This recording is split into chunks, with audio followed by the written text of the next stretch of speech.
ચલો next question આપણે solve કરીએ. આ સર્કિટ તમને દેખાય છે. ક્વેશ્ચન શું છે? એ અને બી વચ્ચેનો પીડી શોધો. ક્વેશ્ચન એવો છે કે એ બિંદુ અને બી બિંદુ વચ્ચેનો પીડી. એ બિંદુ અહીંયા દેખાય છે, બી બિંદુ અહીંયા દેખાય છે. બધી બેટરી જો અહીંયા જોડી છે. અહીંયા 3 વોલ્ટની બેટરી છે, અહીંયા 2 વોલ્ટની બેટરી છે અને 1 વોલ્ટની બેટરી છે. આ 3 બેટરી છે. વિચારો શું કરવું પડે આમાં? કરંટ કરી ઉત્પન્ન કરશો. સર્કિટ છે ને તમને છે ને સર્કિટ તમને પેલું શું કહેવાય ગુમરાહ કરવા આ પ્રમાણે આપેલી છે. બાકી સર્કિટ બહુ ઇઝી છે. શું કરવું પડે વિચારો. પહેલું કામ શું? પહેલાં તમે કંઈક કેપેસિટર દેખાતું છે નહીં, બરાબર? તો ચિંતા ગઈ, બરાબર. બીજી વાત શું દેખાય છે? અવરોધ દેખાય છે, અલગ અલગ અવરોધ દેખાય છે અને 3 બેટરી દેખાય છે. મેં તમને પહેલાં કીધું શું કરવાનું? મોટી બેટરી પકડવાની, એના ધન છેડામાંથી કરંટ ઉત્પન્ન કરી દેવાનું. ચલો મોટી બેટરી કઈ છે? 3 વોલ્ટની છે, એનાથી કરંટ ઉત્પન્ન કરો. ચલો ધારો કે આ જેટલો કરંટ ઉત્પન્ન થયો, અહીંયા કેટલો કરંટ આવશે? આ કરંટ આવશે. અહીંયા બધું કેટલો કરંટ આવશે? આ કરંટ આવશે. ચલો કરંટ આ આવ્યો. વિચારો હવે કરંટ પાસે 3 રસ્તા છે. એક આ રસ્તો, એક આ રસ્તો અને નીચે જવાનો રસ્તો. વિચારો ધ્યાનથી સમજો. આ કરંટ અહીંથી આ આવ્યો, એની પાસે 3 રસ્તા છે. એક આ રસ્તો છે, એક આ રસ્તો છે અને એક આ રસ્તો. વિચારો કરંટ અહીંથી આવશે, આ બધું કેટલો જાય? અરે 0 જાય. આ સર્કિટ અધૂરી છે. સમજ પડે કે ન પડે? આને કંઈક આ પ્રમાણે કરીને જોડી દીધું હોય તો વસ્તુ અલગ છે. અહીંયા સર્કિટ પૂરી છે ભાઈ. સરળ કરંટ ક્યારે ફ્લો થાય? કરંટ તો જ ફ્લો થાય કે જ્યારે આગળ સર્કિટ હોય તો. બરાબર. તમને આ એક દાખલો આવો કરાવ્યો હતો કાલે આ પ્રમાણે, બરાબર. આમાં કેવું હતું? આમાં તમને વોલ્ટેજ આપેલા હતા એટલા માટે. અને મેં તમને એવું કીધું આ જે સર્કિટ છે ને એ કોઈ બીજી મોટી સર્કિટનો નાનો ભાગ હોય છે. એટલે આપણે આમાં કરંટ ફ્લો કર્યો હતો, બરાબર છે. પણ ત્યાં વોલ્ટેજ હતા. અહીંયા તો સીધી વાત છે. અહીંયા બધી બેટરી અહીંયા જોડેલી છે અને આ બ્રાન્ચ ખુલ્લી છે. દેખાય છે કે આ બ્રાન્ચ ખુલ્લી છે. હવે આ બ્રાન્ચ ખુલ્લી છે ધેટ મીન્સ કે આ બ્રાન્ચમાંથી કરંટ જાય નહીં. આ ભાઈ ખોટા જોડેલા છે. અહીં કેટલો જોડો જો? અહીંયા 1 ઓમ છે, અહીંયા 1 ઓમ છે, અહીંયા 1 ઓમ છે. અહીં મેં 100 થી 1 મેગા ઓમ લખ્યો છે. હવે તમે અહીંયા ગમે એટલું લખી શકો, ફરક શું પડે? 1 કરોડ ઓમ લખો કે 1 અબજ ઓમ લખો કે 10 કરોડ ઘાત ઓમ લખો, શું ફરક પડવાનો? કારણ કે અહીં કરંટ જ નથી જવાનો. એટલા માટે મેં 1 મેગા ઓમ લખ્યું છે. સમજ પડે? ગમે એટલો અવરોધ લખો ફરક નથી પડતો. કારણ કે કરંટને જવા માટે બ્રાન્ચ ઓપન છે આખી. એટલા માટે મતલબ કે અહીંયા કરંટ જશે નહીં. તો વિચારો આ અવરોધમાંથી કરંટ નહીં ફ્લો થાય. તો મને ખબર પડી ગઈ કે આ અવરોધમાંથી કરંટ ફ્લો નહીં થાય તો આ અવરોધ કેવો છે? નકામો છે. અવરોધ શું કરશે? ખાલી સર્કિટ કમ્પ્લીટ કરવા ભાગો છો. ટૂંકમાં આને આમ કરી દેવાનું. જે અવરોધમાંથી યાદ રાખજો, જે અવરોધમાંથી કરંટ ફ્લો થાય એને શું કરી દેવાનો? એનો વાયર બનાવી નાખવાનો. શું કરી નાખવાનો?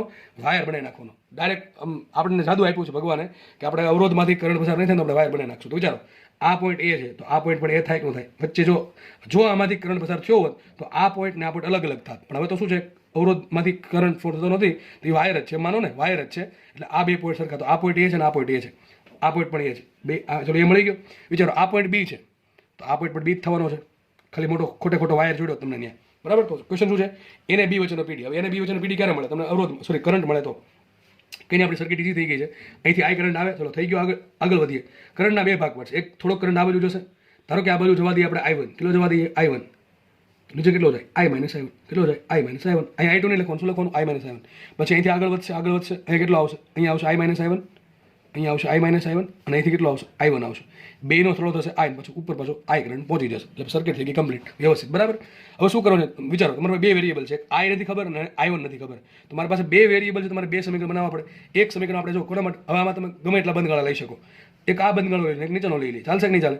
બરાબર કે ચાલશે? બરાબર. તો એક આ બંધગાળો લઈ લઈએ અને એક નીચેનો લઈએ છીએ. તમે આમ પણ લઈ શકો આખો. આમાં 3 બંધગાળા બને એવું છે. કોઈ પણ બંધગાળો હોય કંઈ ફરક પડતો છે નહીં, બરાબર. તમને જે પણ સારો લાગે લઈ લે. હું પહેલાં ઉપરના માટે લખું છું, બરાબર છે. એવું લાગે તમે નામ આપી દેજો. A B આપ્યા છે, C D D F તમે તમારે નામ આપી દેજો. પછી લખજો આના માટે આ બંધગાળા માટે કિર્ચોફનો નિયમ. તો પહેલો બંધગાળો છે ને આ બંધગાળો, એના માટે વાપરીએ આપણે. ચલો અહીંથી સ્ટાર્ટ કરશું, બરાબર. એ પોઈન્ટથી સ્ટાર્ટ કરીએ. ચલો અહીંથી આગળ વધીએ. જો અહીંથી આગળ વધો તો કરંટ કેટલો? I1. અવરોધ કેટલો? 1 ઓમ. તો 2 નો ગુણાકાર 1 × I1. હું ડાયરેક્ટ લખું છું ભાઈ 1 × I1. અને કેવો છે? માઇનસમાં આવશે. કારણ શું? જે દિશામાં જઈએ છીએ એ જ દિશામાં આપણો કરંટ છે. તમે આમે આવો તો ચાલે, કાંઈ ફરક પડે નહીં. તો અહીંથી આપણે આગળ ગયા. 2 નો ગુણાકાર માઇનસમાં આવશે. આગળ વધ્યા. બેટરી આવી. કેટલી છે બેટરી? 2 વોલ્ટની છે. પેલો કયો છેડો આવે છે? એનો ધન છેડો આવશે -2. ઉપર ગયા. ઉપર કરંટ ગયો. ચલો પેલા કઈ આવ્યું? 3 વોલ્ટની બેટરી આવી. એનો પણ ઋણ છેડો તો +3 કરશું. આગળ વધીએ. જે દિશામાં જઈએ છીએ એ દિશામાં કરંટ તો શું આવશે? માઇનસ. કરંટ કેટલો? I × 1 એટલે I આવશે. ફરી પાછા ક્યાં આવી ગયા? એ પોઈન્ટ પર. તો બરાબર 0 થઈ ગયું. સોલ્વ. કેટલું ઈઝી સમીકરણ જો. તો 3 એક કામ કરો, 3 માંથી 2 1 વધે. આ બધું આમ જાવ તો શું સાબિત થયું? I + I1 = 1 થઈ ગયું સાબિત. કેટલું ઈઝી સમીકરણ એવું દેખાય છે. આગળ વધીએ. હવે એ જ વસ્તુ હું પછી નીચે વાપરી દઉં બીજા ગાળા માટે. ચલો અહીંથી આ પ્રમાણે આમ જશું આપણે, અથવા આમ જાવ તો ચાલે, કે ફરક પડે નહીં. ચલો આમ જઈએ, બરાબર. આ પ્રમાણે અહીંથી સ્ટાર્ટ કરો છો, આગળ વધો. કેટલો કરંટ છે? I - I1. ક્યાંથી પસાર થયો? 1 માંથી. તો કરો 2 નો ગુણાકાર અને આગળ શું આવશે? માઇનસ. કારણ કે શું છે? જે દિશામાં જાવ છો એ દિશામાં કરંટ છે. આપણે આમ જઈએ તો એ દિશામાં જ કરંટ છે. એટલે I - I1 × 1 એટલે શું થાય? I - I1 × 1, બરાબર. કરવાની જરૂર છે નહીં. ગુણ્યા, સોરી આગળ વધો. બેટરી આવી. કેટલા વોલ્ટની બેટરી આવી? 1 વોલ્ટની બેટરી આવી. ધન છેડો આવ્યો તો -1. આગળ વધીએ, ઉપર જાઓ છો, આમ જવાનું છે આમ, તો કરંટ સામો આવે છે, કરંટ સામો આવે પણ બેટરી પહેલાં બેટરી છે, બેટરી કઈ છે 2 વોલ્ટની, એનો કયો છેડો આવ્યો, ઋણ છેડો આવ્યો, શું છે +2, આગળ વધીએ તો કરંટ સામો કયો સામો આવે છે, I1 કરંટ સામો આવે છે, I1 કરંટ સામો આવે તો પ્લસ કરશું, બેનો ગુણાકાર, I1 × 1 થશે, I1 બરાબર શું આવશે 0 આવશે, બરાબર શું આવશે 0 આવશે. ઓકે ચલો આના અંદર ગુણ નાખો તો -I + I1, 2 માંથી 1 જાય તો +1 વધે, +1 + I1 બરાબર 0. તો કરો ગણતરી સીધી સાબિત. શું આવશે અહીંયા -I + I1 + I1 2I1 બરાબર 1 આમ જવા દો તો -1 આવશે કે ન આવે. હવે બે સમીકરણ આરામથી સોલ્વ થાય કે ન થાય સમીકરણ જો એક લખી દો ચલો ને. એક સમીકરણ છે I + I1 બરાબર 1 અને બીજું સમીકરણ છે -I + 2I1 બરાબર -1. કરી બેનો સરવાળો તો I - I ઉડી ગયા 0 થઈ ગયા. I1 + 2I1 3I1 બરાબર આવ્યું 0. મતલબ શું થયું I1 બરાબર 0 આવશે. શું આવ્યું I1 બરાબર 0 આવ્યું. જો આનો મિનિંગ શું થાય I1 બરાબર 0 નો? એનો મિનિંગ એમ થાય વાલા કે આ પોઈન્ટ અને આ પોઈન્ટ વચ્ચે જે બ્રાન્ચ છે એમાંથી કોઈ કરંટ ફ્લો થતો નથી. તો I1 આપણને કેટલા મળ્યા 0 મળ્યા. કંઈ નહીં, મતલબ એમ થયો કે આ બ્રાન્ચમાંથી કોઈ કરંટ ફ્લો થશે નહીં, કંઈ વાંધો નહીં. હવે આ સમીકરણ આપણે અહીંયા મૂકી દઈએ તો શું આવશે અહીંયા I + I1 બરાબર 1 છે, એમાં I1 0 મૂકો તો શું આવશે I + 0 બરાબર 1. તો મતલબ I કેટલા મળશે, I મળશે 1 એમ્પિયર. તો ટૂંકમાં 1 એમ્પિયરનો કરંટ પસાર થયો, 1 એમ્પિયરનો કરંટ કુલ ઉત્પન્ન થાય છે આ બ્રાન્ચમાંથી. હવે ક્વેશ્ચન શું છે? ક્વેશ્ચન સિમ્પલ છે કે A અને B વચ્ચે પીડી શોધો. તો A અને B વચ્ચે પીડી શોધવા માટે શું કરવું પડે? આપણે કિર્ચોફનો બીજો નિયમ વાપરવો પડે. શું કરવું પડે? કિર્ચોફનો બીજો નિયમ વાપરવો પડે. હવે કિર્ચોફનો બીજો નિયમ તમે ક્યાં વાપરી શકો? તમે આ બ્રાન્ચ માટે વાપરી શકો, આ બ્રાન્ચ માટે વાપરી શકો અને આ બ્રાન્ચ માટે વાપરી શકો. જો મતલબ એમ થાય છે જો કે આ બ્રાન્ચમાંથી કરંટ જ ફ્લો નહીં થાય, આ બ્રાન્ચમાંથી કરંટ ફ્લો નહીં થાય. મતલબ શું થયો? અહીંથી જેટલો કરંટ ઉત્પન્ન થાય છે બધો અહીંથી નીકળી જાય છે. આ પ્રમાણે બધો કરંટ અહીંથી જેટલો આવે છે બધો અહીંથી નીકળી જાય છે, બરાબર કે નહીં? આ પ્રમાણે ફ્લો થશે. હવે સિમ્પલ છે, તમે કોઈ પણ લઈ શકો. તમે આ બ્રાન્ચ માટે કિર્ચોફનો નિયમ વાપરો ખાલી A અને B માટે તો પણ A B મળે, આના માટે વાપરો તો પણ A B મળે અને આના માટે વાપરો તો પણ A B મળશે. આપણે એક સિમ્પલ કામ કરીએ, આજે વચ્ચેની બ્રાન્ચ છે એના માટે વાપરી દઉં છું, ઉપર દોરી દઉં છું આ પ્રમાણે. અહીંયા A પોઈન્ટ છે, પછી એક અવરોધ છે, પછી એક બેટરી છે આ પ્રમાણે, બરાબર? આ પ્રમાણે બેટરી છે. અહીંયા કેટલો છે? 1 ઓહ્મનો અવરોધ છે, અહીંયા બેટરી 2 વોલ્ટની છે, પણ બ્રાન્ચમાં કરંટ 0 એમ્પિયર. કેટલો છે? 0 એમ્પિયર. કંઈ વાંધો નથી. ચલો વાપરીએ નિયમ. કિર્ચોફનો બીજો નિયમ વાપરો. ક્યાં વાપરશું આપણે? અહીં લખી દો, બરાબર? એટલામાં બીજો નિયમ વાપરી દઈએ આપણે. ચલો અહીંથી સ્ટાર્ટ કરીએ. પહેલો પોઈન્ટ કયો છે? VA આગળ વધ્યા, માઇનસ કરશું. કરંટ કેટલો? 0 ગુણ્યા એટલે 0 થઈ જશે, લખવાની કંઈ જરૂર છે નહીં. આગળ વધ્યા +2 વોલ્ટ આવશે, પછી માઇનસ આવતો. પહેલાં શું આવશે? +2 લખો, -2 લખો તો -2 = VB આવશે ને, B પોઈન્ટ આવશે ને, = VB. સાબિત શું થયું? આને આમ લાવો તો શું સાબિત થયું? VA - VB બરાબર 2 વોલ્ટ. આ તમારો જવાબ, આ તમારો જવાબ આવી ગયો, બરાબર છે? ટૂંકમાં બે પોઈન્ટ વચ્ચે કેટલો વોલ્ટેજ હશે? 2 વોલ્ટનો વોલ્ટેજ. 2 પોઈન્ટ વચ્ચે 2 વોલ્ટનો પીડી હશે, બરાબર છે? તો આ પ્રમાણે દાખલો સોલ્વ કરવાનો છે. ભાઈ દાખલામાં કંઈ નથી ભાઈ, તમને કિર્ચોફનો બીજો નિયમ આવડશે તો જ દાખલા આવડશે, નહીં પણ વધારે કંઈ શું કહેવાય એમાં કંઈ બહુ માથાકૂટ કરવાની જરૂર એટલી બધી હોતી નથી. સિમ્પલ નિયમ છે, સાદુરૂપ આપવાનું છે અને ધોરણ 10ના દાખલા પર લાગે છે એવું લાગે છે, ધોરણ 10ના સમીકરણ સોલ્વ કરવાના છે. એટલે બસ સિમ્પલ છે ને, મેથેમેટિક્સ આવડતું હોય એને કંઈ વાંધો આવડે નહીં, કંઈ વાંધો નહીં આવે, બરાબર? ટૂંકમાં ઓકે. ચલો નેક્સ્ટ દાખલો તમે સ્ક્રીન પર દેખાતો હશે. તમને એક સર્કિટ આપી છે, આ દાખલા પૂછેલો દાખલો છે, બહુ ઇઝી દાખલો. તમે જુઓ, તમને જે આગળ દાખલા ગણાવ્યા છે એ દાખલા તમને આવડી ગયા. તો હવે તમને કોઈ પણ સર્કિટ આપશે, તમને જો વ્યવસ્થિત રીતે કિર્ચોફનો બીજો નિયમ વાપરતા આવડશે અને સમીકરણ સોલ્વ કરતા આવડે તો કોઈ પણ દાખલો આવશે તમે સોલ્વ કરી શકશો. અને મોટા ભાગના દાખલા તમારે કિર્ચોફના બીજા નિયમના આધારે જ પૂછાશે. આપણે એક્ઝામ ક્રેક થાય ને એમ દાખલા ગણવાના છે, આડેધડ ગમે એમ દાખલા ગણવા થતા નથી, બરાબર છે? તો શું કહે છે? જો આ એક સ્વિચ આપી છે, અહીંયા 2 ઓહ્મનો અવરોધ છે, 4 ઓહ્મનો અવરોધ, 20 ઓહ્મનો અવરોધ છે, અહીં 20 વોલ્ટ આપ્યા, 10 વોલ્ટ આપ્યા છે. ઘણા કે સર્કિટ ઓપન છે, સર્કિટ ઓપન નથી, જો વોલ્ટેજ આપ્યા છે, અહીં કાંઈનો આપ્યો હોય ને તો સમજવું પડે ભાઈ આ છેડો ખુલ્લો છે, બરાબર છે? પણ 10 વોલ્ટ લીખું છે, બરાબર? હવે આ શું કર્યું? આને કહેવાય ગ્રાઉન્ડ કર્યું. યાદ રાખજો, જ્યાં પણ તમને આવી નિશાની આપે ના છૂટકે તમારે 0 વોલ્ટ લખી જ નાખવાનું. શું લખી નાખવાનું? 0 વોલ્ટ. સમજો, હજી કહું છું, જ્યાં પણ આવું ગ્રાઉન્ડ કરેલું હશે એ ગ્રાઉન્ડ કર્યું મતલબ ત્યાં 0 વોલ્ટ આપી દેવાનું. તમને રકમમાં નહીં આપે 0 વોલ્ટ લેવો એમ, તમે સમજી લો કે 0 વોલ્ટ આપ્યું છે, બરાબર છે? કારણ કે પૃથ્વીનું વોલ્ટેજ આપણે 0 વોલ્ટ ગણીએ છીએ, બરાબર? તો આ 0 વોલ્ટ આપણે લઈ લીધું, બરાબર? ફિક્સ લઈ લેવાનું 0 વોલ્ટ. હવે 3 પોઈન્ટ આપ્યા. આવો એક દાખલો તમને યાદ ગણાવ્યો હતો આ રીતે, બસ એ જ દાખલો છે આ બે આને પકડીને આમ કરી દો, વાય જેવું બનાવી દો, થઈ ગયો ન થઈ ગયો તો એ જ દાખલો છે આ. કોઈ આમાં વસ્તુ અલગ નથી, પણ એક ખબર હોય કે 0 વોલ્ટ છે એટલા માટે મેં દાખલો લીધો. ચલો ક્વેશ્ચન એમ છે, સ્વિચ ક્લોઝ કરતા 2 ઓહ્મના અવરોધમાંથી વહેતો પ્રવાહ. તમને મેં કીધું આમાંથી અઢળક પ્રશ્ન પૂછ્યો કે આમાંથી કેટલો પ્રવાહ બદલાય, આમાંથી કેટલો થાય, આમાંથી કેટલો થાય, કુલ પ્રવાહ કેટલો હશે, કે પછી દરેક વોલ્ટેજ દરેક અવરોધના 2 છેડા વચ્ચે પીડી કેટલો હશે. આ બધું તમને અલગ અલગ વસ્તુ પૂછી શકે. આ પણ તમને પૂછ્યું કે આ પોઈન્ટ છે એનો વોલ્ટેજ કેટલો હશે, બરાબર છે? તો હવે તમને દાખલો થતા આવડશે કે નહીં આવડશે? ચલો શું કરશું ફટાફટ. 20 વોલ્ટ, 10 વોલ્ટ, 0 વોલ્ટ. સ્ટાર્ટ ક્યાંથી કરશું? મોટા વોલ્ટેજથી. ધારો કે અહીંથી કરંટ આઈ ઉત્પન્ન થયો, અહીંથી આઈ કરંટ ઉત્પન્ન થયો. હવે શું કરશું? થોડો કરંટ નીચે જાય, થોડો કરંટ આમ જશે. ધારો કે અહીંયા કરંટ જાય છે I1, કેટલો જાય છે I1, અહીં કેટલો જશે I માઇનસ I1. વાત થઈ ગઈ પૂરી. હવે શું કરવાનું છે? બસ તમારે કેજોનો બીજો વાપરવાનું છે. આપણે એક કામ કરીએ, આના માટે વાપરી નાખીએ અને એક વખત આના માટે વાપરી નાખીએ. બરાબર છે? ચલો અહીંથી વાપર સ્ટાર્ટ કરીએ. ધારો કે નામ આપી દઉં ABCD, ABC ને D પોઈન્ટ આપી દઈએ. તો પહેલાં હું ABD માર્ગે વાપરું. કયા માર્ગે? ABD માર્ગે કેજોનો બીજો એને વાપરું છું. તો એ પોઈન્ટ લખીએ VA. આગળ વધીએ. અવરોધ કેટલો? 20 ગુણ્યા પ્રવાહ કેટલો? -20I. માઇનસ શું કામ આવ્યું? જે દિશામાં જઈએ છીએ એ દિશામાં હું થોડું ફટાફટ જાઉં છું, કારણ કે હવે હું માનું તમને હવે આવડી જવું જોઈએ. આગળ વધીએ, નીચે જશું. કરંટ કેટલો? I1. અવરોધ કેટલો? 2 ઓહ્મ. બેનો ગુણાકાર માઇનસમાં આવશે, કારણ કે જે દિશામાં જઈએ છીએ એ દિશામાં કરંટ 2 × I1 બરાબર શું આવશે? VD. બરાબર કે? એ બધું પતી ગયું. આ સ્વિચ બંધ થઈ ગયો, સ્વિચ બંધ થઈ ગઈ. ચલો બંધ કરી દઈએ. અને સ્વિચ આપણે આદર્શ સ્વિચ માનશું, એટલે સ્વિચનો કોઈ અવરોધ નથી માનશું. સેમિકન્ડક્ટર યાદ કરો, સ્વિચ બનાવી હતી. તો આ પ્રમાણે થશે. તો કેટલા આવશે? બરાબર VD આવશે. પણ VD તો શું છે? 0 છે. કંઈ મૂકી દે કિંમત. VA બરાબર શું આપણને? 20 આપ્યા છે. VD બરાબર VA બરાબર આપ્યા આપણને 20. લખીએ અહીંયા 20 -20I1, સોરી 20I છે. ઓકે. -2I1 બરાબર 0. આખું સ્ટેપ આ બાજુ લાવો, શું આવશે? 20 બરાબર 20I + 2I1 બરાબર છે. બે કોમન કાઢો, શું આવશે અહીંયા? I1 + 10I બરાબર ને? હા બરાબર. I1 + 10I બરાબર શું આવશે? 10. આ સમીકરણ 1 બન્યું. ઓકે. સમીકરણ 2 બનાવી, બીજું બનાવી તો સોલ્વ થશે. આપણે આ લઈ લઈએ. ચલો ને, આપણે એવું નહીં ગણવું એટલે આમાંથી અવરોધમાંથી પ્રવાહ આપણે બધું સોલ્વ કરી નાખીએ. એટલે ગમે એ પૂછે આપણે વાંધો નહીં. ચલો એક આ બ્રાન્ચ લઈ લો, કઈ લો? ABC લઈ લો. ચલો ABC બ્રાન્ચ માટે આપણે કેજોનો બીજો ને બ્રાન્ચ છે એ ઓપન છે, એટલે આપણે શું લખવું પડશે? VA થી સ્ટાર્ટ કરવું પડે. VA -20I. આગળ ગયા અહીંયા -4 × I - I1 બરાબર આવશે 20. મૂકો કિંમત. અહીંયા આવશે 20 -20I -4I +4I1 VC બરાબર છે 10 છે. ઓકે, કંઈ નહીં. હવે કામ કરીએ, લખી દો. ચલો ના 20 -20I + 4I એટલે -24I થયા. એને જવા દો આમ, અને જવા દો આમ, આને લાવો આમ. તો 20 - 10 = 24I - 4I1. આ બીજું સમીકરણ સોલ્વ થઈ ગયું. બે સમીકરણ સોલ્વ થઈ ગયા છે. બરાબર. એક I1 છે ને એક આ રીતનું છે. બરાબર. લખું છું અહીંયા. બીજું સમીકરણ કયું છે? પહેલું સમીકરણ આવું છે. 10 = શું આવશે? 10I + I1. થશે કે નહીં સોલ્વ? આ બે સમીકરણ છે એને સોલ્વ કરી દેજો તમે જાતે. ચલો કરી દઉં.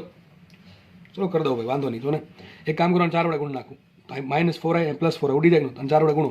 સો 40 = 10 × 40I પ્લસ શું છે? 4I1. થઈ ગયો આટલું. એક આ સમીકરણ ને એક આ સમીકરણ. જુઓ, કરો બેનો સરવાળો. 10 ને 40 50, 40 ને 20 64I અને બે થઈ ગયા 0. બરાબર. તો સાબિત શું થયું? I બરાબર 50/64. હવે તમે જાતે આગળ વિચારવાનું છે ભાઈ. બરાબર છે? તમને શું મળશે? I1 મળે કે ન મળે? કોઈ પણ એકમાં કિંમત મૂકજો, તમને I1 મળી જશે. મેઇન ક્વેશ્ચન શું છે કે સ્વિચ ક્લોઝ કરતાં હવે તમને ભાઈ I મળી ગયું, I1 મળી, બધું મળી જાય. હવે ક્વેશ્ચન એમ છે કે સ્વિચ ક્લોઝ કરતાં 2 ઓહ્મના અવરોધમાંથી વહેતો પ્રવાહ, એટલે ભાઈ I1 શોધવાનું છે. શું શોધવાનું છે? I1 મળે કે ન મળે? આરામથી મળશે. બરાબર છે? દાખલો એ પૂરો થઈ ગયો. તમને એમ કે B પાસે વોલ્ટેજ, તો ચલો હોમવર્કમાં આપું.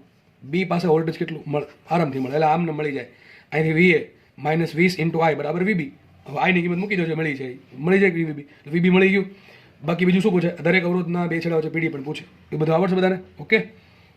ચલો આપણે અહીંયા રાખીએ. આ દાખલો અહીંયા રાખીએ. નેક્સ્ટ ક્વેશ્ચન સોલ્વ કરીએ. દાખલો IMP. દાખલો એકદમ ઇઝી પણ બહુ IMP છે. શું કહે જુઓ? 5 એમ્પિયરનો પ્રવાહ 3 સમાંતર શાખામાં વહેંચાય છે. 5 એમ્પિયરનો પ્રવાહ 3 સમાંતર શાખામાં વહેંચાય છે. આ 3 શાખાના તારની લંબાઈનો ગુણોત્તર 2:3:4, ત્રિજ્યાનો ગુણોત્તર 3:4:5 તથા તેમની અવરોધકતાનો ગુણોત્તર 1:2:3 છે. 3 તાર છે, ટૂંકમાં 3 અવરોધો છે ભાઈ. બરાબર છે? એ 3 અવરોધની લંબાઈ તમને આપી 2:3:4, એની ત્રિજ્યા આપી 3:4:5 અને અવરોધકતા આપી છે. ત્રણેય તાર અલગ અલગ મટીરિયલના છે, એટલે અવરોધકતા આપી છે 1:2:3. તો ક્વેશ્ચન છે દરેક બ્રાન્ચમાં વહેતો પ્રવાહનો ગુણોત્તર શોધો. દરેક બ્રાન્ચમાંથી કેટલો પ્રવાહ પસાર થાય એનો ગુણોત્તર શોધવાનો છે. બરાબર. દાખલો કંઈક આવું કહે છે, સમજો ને. એક અવરોધ છે પહેલા ઉપર, બીજો અવરોધ છે અને નીચે ત્રીજો અવરોધ. સમજાવો કે આ રીતનું કંઈક આપવું છે. આકૃતિ દોરવાની કે જરૂર છે નહીં. બરાબર. અહીંથી 5 એમ્પિયરનો પ્રવાહ આવે છે અને 5 એમ્પિયરનો પ્રવાહ પાછળ નીકળી જશે. બરાબર. ધારો કે આ અવરોધ છે R1, સમજવા માટે તમારે આ અવરોધ R2 છે, આ અવરોધ R3 છે. ધારો કે અહીંથી કરંટ જાય છે I3, અહીંથી કરંટ જાય I2 અને અહીં કરંટ જાય છે I1. આપણે શોધવાનું શું છે? I1 જેમ I2 જેમ I3. એકદમ દાખલો ઇઝી. ચલો શું કરવું પડે? જો અમારે કરંટ શોધવો છે તો પહેલાં શું કરવું પડે? કંઈક બેટરી જોડીએ છે, ધારો કે બેટરી જોડી દીધી, 2 વોલ્ટની બેટરી જોડી હશે, ત્રણેય શું કીધું, ત્રણેય સમાંતર શાખા છે, 5 એમ્પિયરનું કુલ કરંટ છે, 3 સમાંતર શાખામાં વહેંચવાનું છે આપણે, બરાબર છે. હવે સીધી વાત છે કે ત્રણેય શેમાં છે, સમાંતરમાં છે. ત્રણેય સમાંતરમાં હોય તો વોલ્ટેજ કેવું હોય, સરખું એક અલગ અલગ હોય. સરખું વોલ્ટેજ અહીં કેટલું વોલ્ટેજ હશે, V વોલ્ટ હશે, અહીં કેટલું વોલ્ટેજ, V વોલ્ટ, આના માટે કેટલું વોલ્ટેજ, V વોલ્ટ. ત્રણેય માટે વોલ્ટેજ VV વોલ્ટ છે, ત્રણેય માટે વોલ્ટેજ VVV છે, બરાબર છે. ત્રણેય બ્રાન્ચ સમાંતરમાં છે અને ત્રણેય બ્રાન્ચ માટે વોલ્ટેજ સરખું છે. ક્વેશ્ચન ખબર પડી ગઈ. હવે જો ત્રણેય બ્રાન્ચનો અવરોધ, હવે આપણે એક કામ કરીએ, જો આ બ્રાન્ચ માટે લખું સૂત્ર, તો સૂત્ર શું આવશે, V બરાબર I3R3 આવશે. સૂત્ર શું આવશે, V બરાબર I3R3. V તો કેવું અચળ છે, V કેવું અચળ છે, લખાઈશું માટે લખાય I3 ઇઝ પ્રપોર્શનલ ટુ શું આવશે, 1/R3. I3 પ્રપોર્શનલ ટુ શું આવશે, 1/R3 આવશે કે નહીં આવે, બરાબર કે નહીં. એ જ પ્રમાણે I2 પ્રપોર્શનલ ટુ શું આવશે, લખવાની જરૂર છે નહીં. I2 પ્રપોર્શનલ ટુ શું આવશે, 1/R2. ઉપર લખો, લખી દો ચલો ભાઈ. V બરાબર શું આવશે, I2R2 અને V બરાબર શું આવશે, I1R1. કારણ કે ત્રણેય બ્રાન્ચ સમાંતરમાં છે, ત્રણેય માટે વોલ્ટેજ સરખું હશે. તો લખાય અહીંથી કે ભાઈ I1 બરાબર I1 પ્રપોર્શનલ ટુ શું આવશે, 1/R1 આવશે. ટૂંકમાં ભાઈ વિચારો, મેં તમને પહેલાં કીધું હતું કે સમાંતરમાં જ્યારે કરંટ વેચવાનો હોય ને તો કરંટને પહેલાંથી ખબર પડી જાય. જે બ્રાન્ચમાં વધારે અવરોધ હશે ત્યાં ઓછો જશે, અને જે બ્રાન્ચમાં ઓછો અવરોધ હોય તો ત્યાં મેક્સિમમ જશે. અને માનો કે કોઈ બ્રાન્ચમાં 0 અવરોધ છે તો બધો કરંટ ત્યાંથી ફ્લો થઈ જશે. અને માનો કે કોઈ બ્રાન્ચમાં ઇન્ફિનિટી અવરોધ છે તો ત્યાંથી કરંટ પસાર જ નહીં થાય, બરાબર. આ વસ્તુ મગજમાં રાખી, 4-5 મુદ્દા. તો ચલો આપણે કરંટ વેચવાનું. જો કરંટ વેચવા માટે મારે R1, R2 અને R3 ની કિંમત ખબર હોવી જોઈએ. પણ R1, R2, R3 નથી આપ્યા, એની જગ્યાએ મને શું આપ્યું, લંબાઈનો ગુણોત્તર આપ્યો, L1, L2 અને L3. ત્રણેય આના માટે લંબાઈ L1, આના માટે લંબાઈ L2, આના માટે લંબાઈ L3. આના માટે ત્રિજ્યા આપી, આના માટે R1, આના માટે R2 અને આના માટે R3. અને અવરોધકતા આપી છે, આના માટે ρ1, ρ2 અને ρ3. ચલો લખ્યું છે અહીંયા L1 જેમ L2 જેમ L3. લંબાઈનો ગુણોત્તર શું આપ્યો છે મને, 2:3:4. 2:3:4. ઓકે. ત્રિજ્યા, હવે એક કામ કરો, સૂત્ર શું આવશે, વિચારો, R બરાબર ρL upon A. સૂત્ર શું આવશે, R બરાબર ρL upon. ચલો એમને રહેવા દઈએ, રો એમને રાખો, L એમને રાખો. એરિયા શું લખાય, એરિયા લખાય πr². હું સ્મોલ આર કરું છું, સ્મોલ આર શું છે, ત્રિજ્યા છે. તો સાબિત શું થયું, માટે સાબિત થયું R proportional two ρL upon R². શું સાબિત થયું, R proportional two ρL upon R². આમાં રો પણ કેમ રાખ્યું છે, રો એટલા માટે રાખ્યું, રો અલગ અલગ છે બધા માટે, અવરોધકતા અલગ અલગ છે, 1:2:3, લંબાઈ અલગ અલગ છે, 2:3:4, અને ત્રિજ્યા પણ અલગ અલગ છે, 3:4:5, બરાબર કે નહીં. તો એક કામ કરીએ, ρ1 જેમ ρ2 જેમ ρ2 3 શું આપ્યા છે, ρ1 જેમ ρ2 જેમ ρ3 પ્રપોર્શનલ ટુ શું આવશે, સોરી ઇઝ ઇક્વલ ટુ શું આવશે, 1:2:3, 1:2:3. હવે R1 જેમ R2 જેમ R3, ત્રિજ્યાનો ગુણોત્તર શું આપ્યો, ત્રિજ્યાનો ગુણોત્તર આપ્યો 3:4:5. શું આપ્યો, 3:4:5. પણ મારે ત્રિજ્યાનું કામ છે, ત્રિજ્યાના વર્ગનું કામ છે, તો કામ કરો, ત્રિજ્યાનો વર્ગ કરી જ નાખું, બે બાજુ વર્ગ કરી દો. શું આવશે અહીંયા, R1² જેમ R2² જેમ R3², બરાબર. શું 3 નો વર્ગ કરો, 3 નો વર્ગ 9, 4 નો વર્ગ 16 અને 5 નો વર્ગ 25. આ થઈ ગયો R1² જેમ R2² જેમ R3², બરાબર આવશે 9:16:25. અહીંયા આવશે ρ1 જેમ ρ2 જેમ ρ3 બરાબર 1:2:3. હવે વિચારો, હવે તમારે શું કરવાનું છે, બસ જસ્ટ તમારે કિંમત મૂકવાની છે આમાં. અથવા તમે ચલો અવરોધ શોધો તો અવરોધ શોધી નાખીએ, અવરોધ શોધો તો અવરોધ શોધી નાખો ડાયરેક્ટલી, અથવા ડાયરેક્ટ આમાં બુદ્ધિ ચાલતો આમાં મૂકી શકો તમે. હું એમ કહું છું કે અત્યારે તમને અવરોધ શોધાવું છું, પણ તમે જ્યારે દાખલા આવો એક્ઝામમાં પૂછે તો અવરોધવાળું સ્ટેપ સ્કીપ કરજો. કયું સ્ટેપ હું કહું છું, આ હવે આપણે શું મેળવ્યું, R1 પ્રપોર્શનલ ટુ શું આવે, L1 ρ1 જેમ R1² આવે કે ન આવે, આવે કે નહીં આવે, ચલો મૂકીએ પ્રપોર્શનલ ટુ. L1 શું લેશો, L1 લેશો 2, ρ1 શું લેશો, ρ1 લેશો 1, છેદમાં R1² શું લેશો, R1 લેશો. એથી કહી દો થોડુંક હું, R1 પ્રપોર્શનલ ટુ આવશે L1 ρ1/R1². L1 ની કિંમત મૂકો, ρ1 ની કિંમત મૂકો અને R1² ની કિંમત મૂકો તો આવશે છેલ્લો આન્સર 2/9. પછી આપણે R2 શોધીએ તો R2 સેમ રીતે શું પ્રપોર્શનલ ટુ આવશે, L2 ρ2/R2². R2 proportional two આવશે L2 ρ2/R2². L2 મૂકવાનું છે 3, L2 મૂકીએ 3, ρ2 મૂકશું કેટલા, 2, છેદમાં R2². R2² શું આવશે, R2² છે 16, બરાબર, ભાગ્યા 16 કરી દઈએ તો સીધી વાત છે, શું આન્સર આવશે, 3 દુ નીચે 2 ઉઠશે, બરાબર છે, એટલે 3/8. અહીંયા આવશે 3/8. પછી R3 શોધીએ આપણે, R3 પ્રપોર્શનલ ટુ શું આવશે, L3 ρ3/R3². પ્રપોર્શનલ ટુ શું આવશે, L3 છે 4, પછી ρ3 છે 3 ભાગ્યા R3 નો વર્ગ, R3 નો વર્ગ છે 25, તો એવી જો કંઈ થશે ને, શું આવશે અહીંયા 12/25. જો આ સ્ટેપ એક્સ્ટ્રા છે, તમારે અવરોધ શોધવો જરૂર નથી. આ કેસમાં તમારે શું કહેવું માંગ્યું ડાયરેક્ટલી કે ભાઈ ત્રણેય જે પ્રવાહ છે I1, I2 અને I3 એનો તમારે ગુણોત્તર શોધવાનો છે. તો અહીંથી આપણને ખબર પડે કે ભાઈ પ્રવાહ છે શું છે, અવરોધના વ્યસ્ત પ્રમાણમાં છે. હવે અવરોધ શું છે પછી એ શોધવો પડે. જ્યાં સુધી મને અવરોધનું વ્યસ્ત, ટૂંકમાં પ્રવાહ ક્યારે મળે, અવરોધનું પ્રમાણ મળે તો. આ ત્રણેય અવરોધનું પ્રમાણ શોધી નાખો, તમને પ્રવાહ મળી જાય. અવરોધ ક્યાંથી મળશે, તો આપણે ત્રણેય લંબાઈ અલગ અલગ આપી છે, પેલી અવરોધકતા અલગ અલગ આપી છે, અને ત્રિજ્યા એટલે કે ક્ષેત્રફળ પણ અલગ અલગ આપ્યું છે. તો આપણે પહેલાં કામ કર્યું, અવરોધ શોધી નાખ્યો. પહેલાં અવરોધ શોધી નાખો, હું છે ને પહેલાં શું કરવું પડશે વિચારો, પહેલાં મારે લેવું પડશે નેક્સ્ટ પેજ, પછી એમાં કિંમત મૂકવી પડશે. લખીએ જુઓ અહીંયા આપણે લખી દઉં ફટાફટ. R1 શું મેળવ્યું આપણને, R1 પ્રપોર્શનલ 2/9 સમથિંગ છે, R2 પ્રપોર્શનલ 2 છે 3/8, 3/8 અને R3 પ્રપોર્શનલ ટુ છે 12/5 સોરી 12/25 આટલું મેળવ્યું આપણને. મારો મેન ફોકસ અહીંયા છે I1 I2 અને I3 શોધવાના છે, એનું પ્રમાણ શોધવાનું છે, બરાબર છે. તો ચલો વિચારીએ, આપણે સીધું વિચાર દઉં છું. હવે I1 પ્રપોર્શનલ ટુ શું આવે 1/ρ1 આવે, તો ઊંધું સુધી જશે 9/2. સમજ પડે કે ન પડે? આનું ઊંધું કરી નાખ્યું. I2 પ્રપોર્શનલ ટુ શું હોય 1/R2, કારણ કે વોલ્ટેજ ત્રણેય સમાંતરમાં છે, ત્રણેયના વોલ્ટેજ કેવા છે? સરખા છે. વોલ્ટેજ સમાન હોય તો V બરાબર IR પરથી I પ્રપોર્શનલ ટુ 1/R થાય. Simple knowledge. તો આનું ઊંધું કરી નાખો, શું આવશે 8/3. અહીંયા I3 પ્રપોર્શનલ ટુ શું આવશે 1/R3, એટલે R3 ઊંધું છે 25/12. આ મળી ગયા. ચલો આપણે ત્રણેયનો ગુણોત્તર શોધીએ. તો ત્રણેયનો ગુણોત્તર શોધો. ચલો માટે ફટાફટ I1 જેમ I2 જેમ I3 બરાબર શું આવશે? બરાબર આવશે ત્રણેયનો ગુણોત્તર શું આવશે 9/2 જેમ 8/3 જેમ 25/12. આવો જો આ તમારો જવાબ. તમને ઓપ્શનમાં આવો આપ્યો તો તમારો જવાબ આવી ગયો છે. પણ તમે યાદ રાખજો, મોસ્ટલી છે ને ઓપ્શનમાં આવો નહીં આપ્યા હોય. ઓપ્શનમાં શું કરે ખબર? એ લોકો આ છેદ સરખો કરી નાખે. ત્રણેયમાં છેદ સરખો કરે ને ત્રણેયનો છેદ ઉડી જશે. તો મારે વિચારવાનું, જો તમને હકીકત કહું છું, અહીંયા ઓપ્શનમાં આવું આપ્યું છે તો આગળ વધવાની જરૂર નથી ભાઈ. આ જવાબ આવ્યા પછી મેથેમેટિકલી આગળ કેટલું વધુ એ કોના પર ડિપેન્ડ કરે? ન તમારા પર ન મારા પર, ઓપ્શન પર ડિપેન્ડ કરે. જેને પેપર બનાવ્યું છે ને કંઈક ઓપ્શન સેટ કર્યા છે, એ ઓપ્શનમાં સેટ કરવું હશે કંઈક વેલ્યુ, એ ઓપ્શન સુધી તમારે ગણતરી કરવી પડે, બરાબર છે? તો જ તમારો આન્સર આવ્યો, તો જ તમે ટીક કરી શકશો. તો આપણે એટલો આ આન્સર તમારો આવી ગયો કહેવાય. હવે આગળ આપણે વધી શકીએ કે ભાઈ આ દરેકનો છેદ રેખો કરી નાખો. અહીં 2 છે, અહીંયા 3 છે, અહીંયા 12 છે. તો આપણે વિચારી શકીએ ભાઈ 2નો લસાઈ 12 આવે, 3નો લસાઈ 12 આવે, તો કામ કરીએ. અહીં 12 લાવવા માટે શું કરવું પડે? 6 વડે ગુણો, 6 વડે ભાંગો. તો જો લખું છું અહીંયા માટે I1 જેમ I2 જેમ I3 બરાબર 6 વડે ગુણો, 6 વડે ભાંગો. 9×6 = 54, તો 54/12 = 12. અહીંયા શું કરવું પડે? 4 વડે ગુણો, 4 વડે ભાંગો, તો 8×4 = 32, 32/312 જેમ 25/12. આ 12 વાર ઉડી ગયા, તમારો જવાબ આવી ગયો. I1 જેમ I2 જેમ I3 બરાબર શું છે 54 જેમ 32 જેમ 25. હવે ઘણાનો મિનિંગ ખબર ન પડે. મેન શું હતું? જો મેન શું હતું સમજો. એક બેટરી હતી, 20 વોલ્ટની બેટરી છે, એને આપણે કનેક્ટ કરી દીધી આ 3 સમાંતર અવરોધો સાથે, અને જોયું આપણે કે બેટરીમાંથી 5 એમ્પિયરનો પ્રવાહ જાય છે. તો ક્વેશ્ચન એમ છે કે આ ત્રણેય અવરોધો છે અલગ અલગ લંબાઈના છે, અલગ અલગ આડછેદનું ક્ષેત્રફળ ધરાવે છે, અલગ અલગ અવરોધકતા ધરાવે છે. તો ત્રણેય અવરોધમાં કેટલી માત્રામાં પ્રવાહ જશે એ આપણો મેઇન ગોલ હતો. તો આપણને કંઈક એવી ખબર પડી કે I1 જેમ I2 જેમ I3 કેટલા મળે? 54 જેમ 32 જેમ 25. આનો મિનિંગ સમજીએ. હવે તમને આ પહેલો પ્રશ્ન, આ ટાઈપનો પહેલો પ્રશ્ન પૂછી શકે. આમાં એમ પૂછી શકે, તમને ઓલરેડી કહી દીધું છે 5 એમ્પિયરનો પ્રવાહ છે. બીજો જો આ પ્રશ્ન સોલ્વ થઈ ગયો. હવે આમાં એક્સ્ટ્રા આ ન પૂછે તો આવું પૂછે, આ નહીં પૂછે તો આવું પૂછશે કે જે 5 એમ્પિયરનો પ્રવાહ છે એ તમારે ત્રણેય અવરોધને વહેંચવાનો છે. તમારા જે 5 એમ્પિયરનો પ્રવાહ છે એ ત્રણેય અવરોધને વહેંચવાનો છે કે ભાઈ આને કેટલો મળશે, આને કેટલો મળશે, આટલો કેટલો મળશે. ટૂંકમાં તમારે આ પ્રવાહનો ગુણોત્તર નહીં પણ પ્રવાહની વેલ્યુ શોધવાનું પૂછે. તો શું કરવું પડે? આટલો દાખલો ગણવો જ પડશે. હવે આગળ કંઈક કરવું પડશે. આગળ શું કરવું પડે વિચારો. હવે તમારે 5 એમ્પિયરનો પ્રવાહ ત્રણેય વચ્ચે એ પ્રમાણે વહેંચવાનો છે કે ત્રણેયનો ગુણોત્તર 54 જેમ 32 જેમ 25 આવે. સર આ કેમ કરવું? બહુ ઇઝી છે. જો પહેલું શું કરવું ખબર છે? આવું ભાગ પાડવાનો હોય ને, જ્યારે પણ ભાગ પાડવાનો તો શું કરવાનું? આ ત્રણેયનો સરવાળો કરી દેવાનો. 54 + 32 + 25 કરીએ તો શું થાય? ત્રણેયનો સરવાળો 54 + 32 થશે 86, અને 86માં નાખો 25 એટલે થશે 111, બરાબર? તો ત્રણેયનો સરવાળો શું આવશે? 111. મતલબ શું? મતલબ આમ થયું, જો સમજો. એનો મતલબ આમ થાય કે માનો કે આ ત્રણેય વાયર છે એને હું 111 એમ્પિયરનો પ્રવાહ આપું. કેટલો પ્રવાહ આપું? 111 એમ્પિયરનો પ્રવાહ આપું. તો આને 54 એમ્પિયરનો પ્રવાહ મળે, આને 32 એમ્પિયરનો પ્રવાહ મળે, આને 25 એમ્પિયરનો પ્રવાહ મળે. સમજો આનો મિનિંગ સમજો. આ શું કહેવા માંગે છે?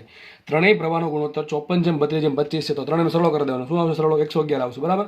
તો મતલબ એમ થયો કે આ મારી પાસે માનો કે 5 એમ્પિયર નહીં પણ 111 એમ્પિયરનો પ્રવાહ હોય. મારી પાસે 111 એમ્પિયરનો પ્રવાહ હોય તો પહેલા વાયરને કેટલો મળશે? 54 એમ્પિયરનો પ્રવાહ. બીજા વાયરને કેટલો મળશે? 32 એમ્પિયરનો પ્રવાહ. ત્રીજા વાયરને કેટલો મળશે? 25 એમ્પિયરનો પ્રવાહ.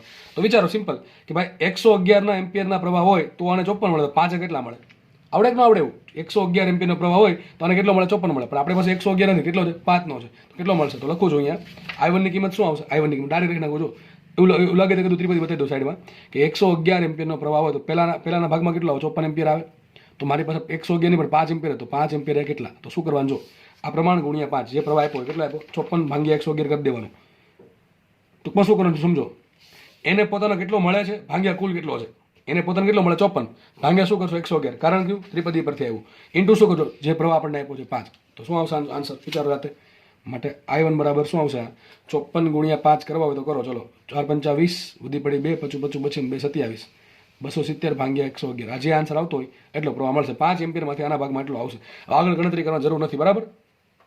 I2 શોધીએ. ચલો I2 કેટલા મળશે?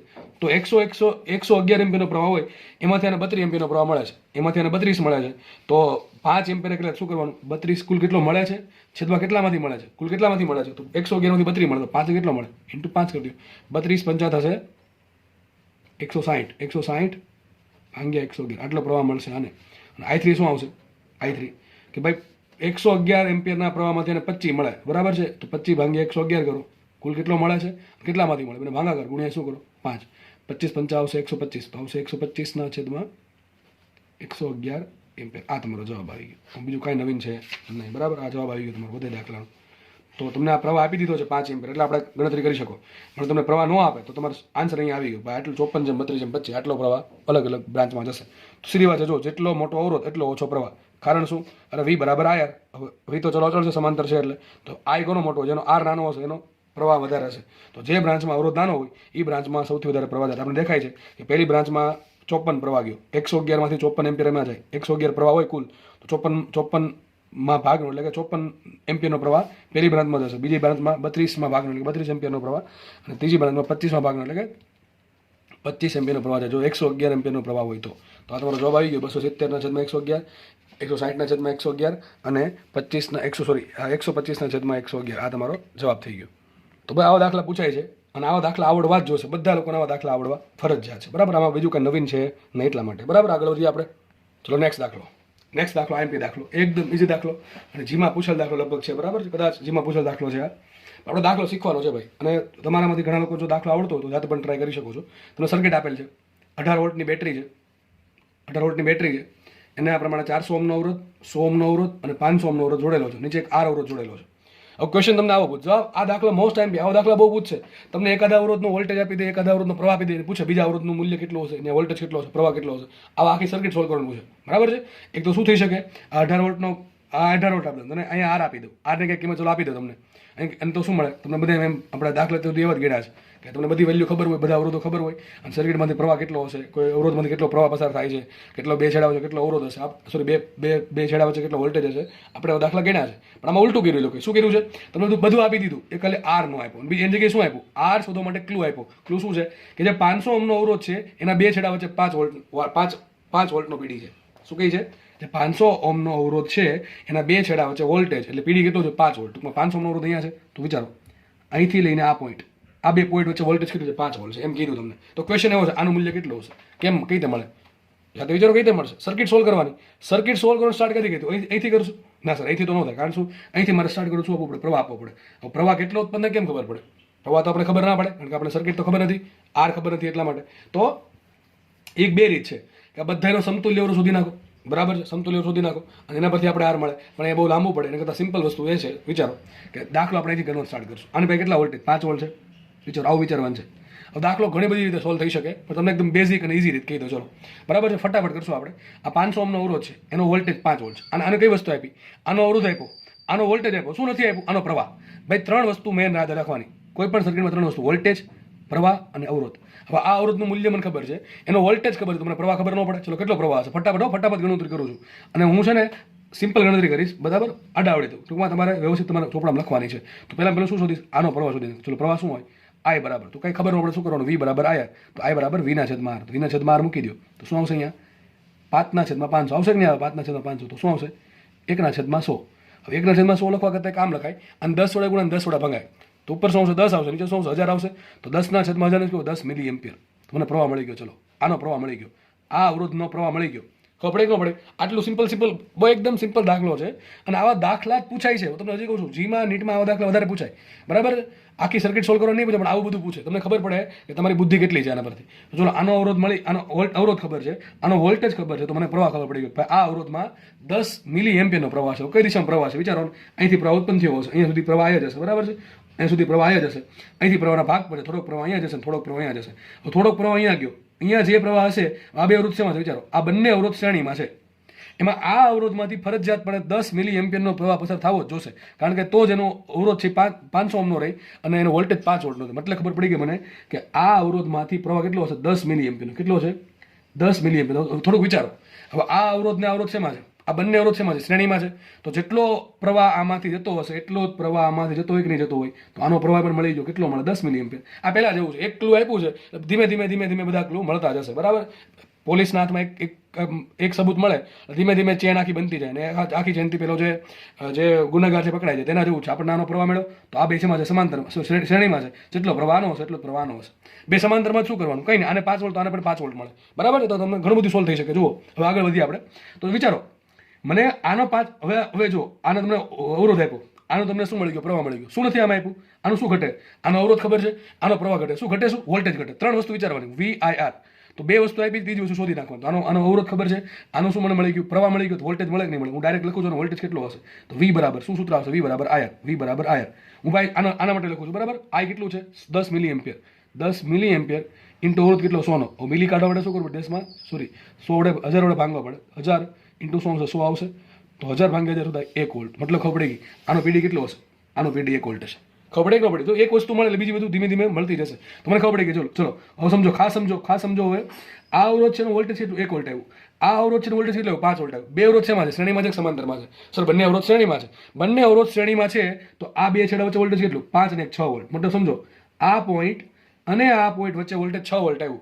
વિચારો, આ આખી બ્રાન્ચ અને આ આખી બ્રાન્ચ શેમાં છે? સમાંતરમાં, શ્રેણીમાં. આ આખી ઉપરની બ્રાન્ચ અને આખી નીચેની બ્રાન્ચ શેમાં છે? સમાંતરમાં છે. શેમાં છે? સમાંતરમાં. એમ ખબર ન પડે. આમ સમજો ને વાલા, કે ભાઈ આ પોઈન્ટ ને આ પોઈન્ટ, ચલો આ બે પોઈન્ટ છે, કઈ છે સર? કાંઈ નથી. બે ખાલી વાયર છે. જો આ ચાલે, આ વાંધો ન આવે, કંઈ નહીં. આખો વાયર જ છે. આ પણ વાયર છે ને અહીંયા પણ વાયર છે, એટલે ચાલશે. બે વચ્ચે કંઈ છે નહીં. આ બે વચ્ચે કંઈ છે નથી. ઘણા કે સર આ નો ચાલે ને. અરે ભાઈ ચાલશે, હું કહું છું ચાલશે. આ વાયર છે, વિચારો, આ વાયર છે, અહીંયા જોડો, અહીંયા જોડો, અહીંયા જોડો, ફરક પડે? આ 400 ઓહ્મનો જેવો વાયર છે, એનું જરૂર છે વચ્ચે જોડવો પડે ના? એમ તમે અહીંયા જોડી શકો, આમે જોડી શકો, આમ ઉપર જોડી શકો. કઈ ફરક પડે? કઈ ફરક ન પડે. બરાબર છે. ખાસ સમજો, ત્રણેય પોઈન્ટ કેવા સરખા છે. તો આ પોઈન્ટ થી જ આ પોઈન્ટ છે, નામ આપી દઉં AB. જરૂર નથી આપવું, પણ તમને સમજાવવા માટે આપી દઉં. તો આ પણ A થાય, આ પણ B થાય. અહીંયા AB વચ્ચે કેટલો વોલ્ટેજ આવ્યો? 6 વોલ્ટ. તો આના વચ્ચે કેટલો અવરોધ આવશે? તો કેટલો વોલ્ટેજ આવશે? અહીંયા પણ 6 વોલ્ટેજ આવશે. આ તમને મળી ગયો વોલ્ટેજ 6 વોલ્ટ. વિચારો, કેટલો વોલ્ટેજ મળ્યો? 6 વોલ્ટનો. સર, હવે શું કરશું? આનો મને અવરોધ શોધવાનો છે. મને ખાલી વોલ્ટેજ જ ખબર પડી. પ્રવાહ ક્યાંથી મળશે? વિચારો, આ અવરોધ ક્યારે તમને મળે? આનો તમને વોલ્ટેજ મળે અને આનો તમને પ્રવાહ મળે. તો એક કામ કરી નાખ્યું. વિચારો, મેં તમને શું કીધું? મારે આ શોધવો છે.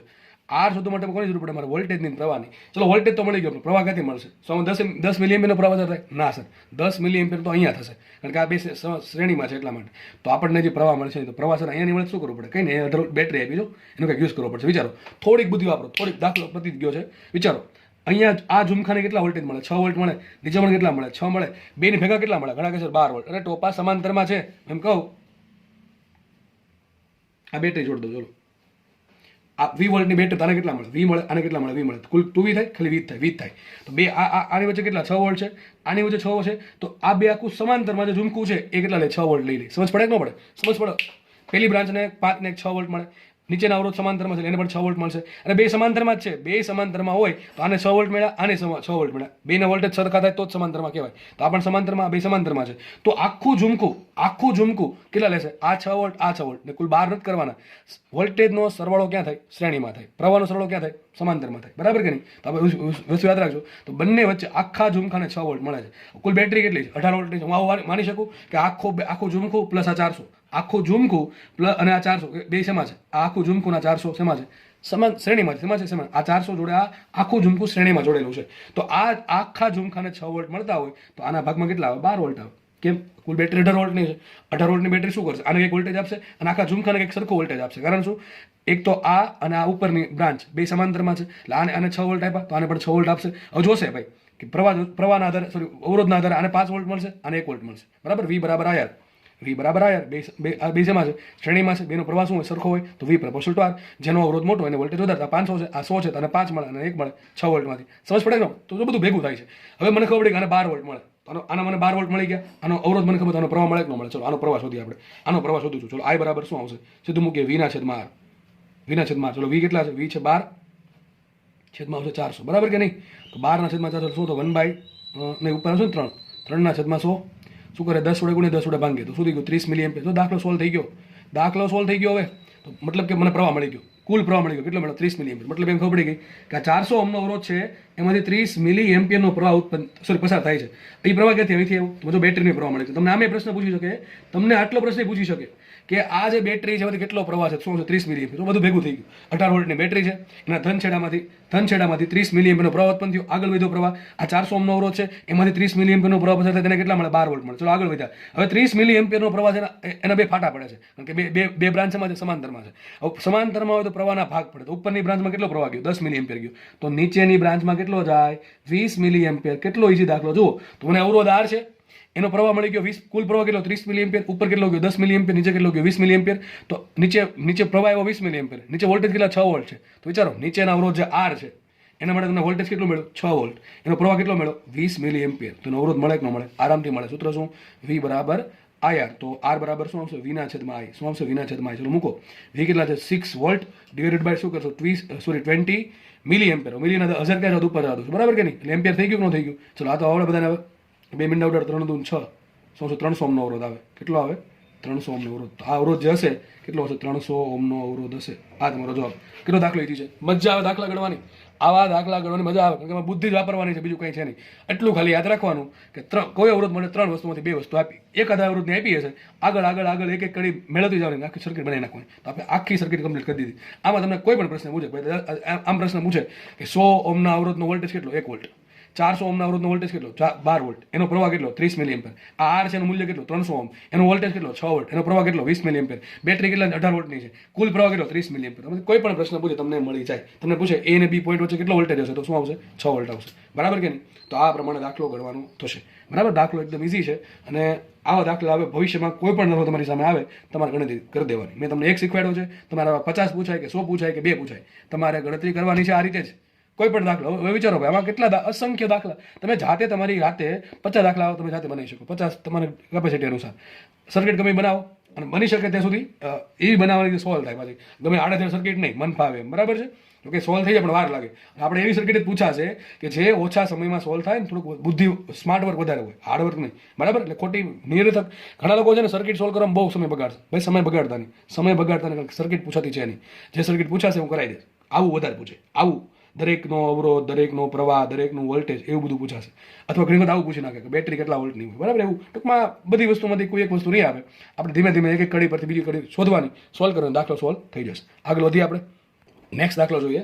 આ દાખલો પણ સારો દાખલો છે, પૂછાયેલો દાખલો છે. તો પૂછાય છે, હજી પૂછાશે.